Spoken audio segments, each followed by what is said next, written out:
do I think we'll ever see Australian hip-hop exported to the rest of the world?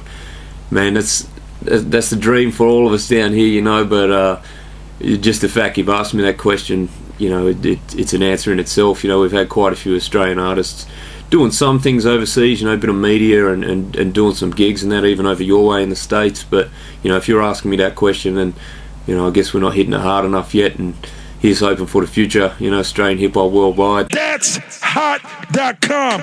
What we gonna make right now is just straight music that they gonna bang in Japan, everywhere you could think of with this type of shit. Alright, here we go, man. That sounds sick. Excellent. Yeah. So punch me in. I guess the main differences between the US hip-hop scene and the Australian hip-hop scene is just along cultural lines, you know, same as, I guess, in real life, you know, it's just the cultural differences.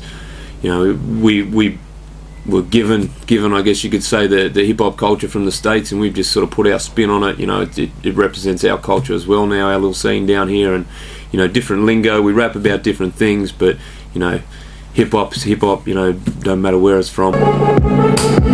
Put shit on my town and I get shitty. Our code is my mad city. Our code is where I grew up. I'm the city's favourite screw up. You can call me a Phillips head, screw loose and a missing thread. You can call me a screwdriver, weak sack and a loose fibre. Gin bottle and a pewter cup, MDMA up in my gut. Walking around with a loose strut, spare hand gripping on my nuts. Give less of a fuck than you've had yet. No fucks about the sex you get. Cold city and I make it wet. It's raining class when I drop a set. If I was talking about the biggest artists in Australia, you know, there's the Hilltop Hoods. They've paved the way for us down here, and I guess you could call them more traditional hip hop.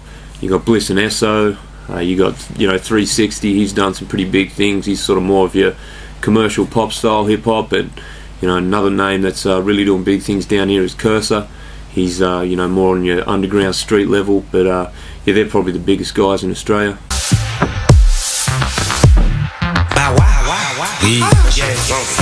Check this. Big guy backtrack with a lens cap. I speak facts that I scribble when I pen tracks. Rock punches wasn't higher than a 10 stack. Original, never find me on a recap. That's right. What can I say about my experience in the entertainment and music industry? I guess you could say I'm a bit of a jack of all trades. You know, I've been a concert promoter, been a radio host, run an independent label. But yeah, first and foremost, I'm an MC, I'm an artist. In that regard, you know, I started out open mic nights, battles, progressed from there into mixtapes and free web releases, that sort of thing. Recently finally put out my debut album, Self-Made. I'm also heavy into the live performing. You know, I've been lucky enough to actually do shows with a lot of touring acts from the US, from out of your way. Done shows with Ice Cube, Tech Nine, Exhibit, D12, Bone Thugs and Harmony. You know, I've been very lucky with that sort of stuff. Also recorded with quite a few artists from out of your country. Got quite a few US-Australia collaborations on my new album. Just released a single with Snoop Dogg, Mr. Snoop Lion. Also got tracks on the album with Necro, Dub C, Joel Ortiz, Corrupt. So yeah, you know, I've been keeping busy. Been at it for about 6 or 7 years. Westside, KP. Ice Cube, how you doing? West Coast Warlord, the Grand Wizard. Sitting here with my sons, OMG, Doughboy, Lynch Mob Records. Got my pops right there. You know what I'm saying? He the godfather of the whole operation. What up, Pops? It's all good, baby. Now, if I'm talking who I'd really love to collab with, man, there's a few on the list still. You know, Eminem, of course, that's a bit of a pipe dream. But yeah, Eminem, Dr. Dre, and from more of a new school perspective, Machine Gun Kelly's one I'd really love to work with. And maybe Yellow. Who is Big Dave? You know, if you did a bit of a Google search, you'd probably find, you know, a lot of Australian media stuff saying, you know, I'm an ex-con, ex-drug dealer, rapper.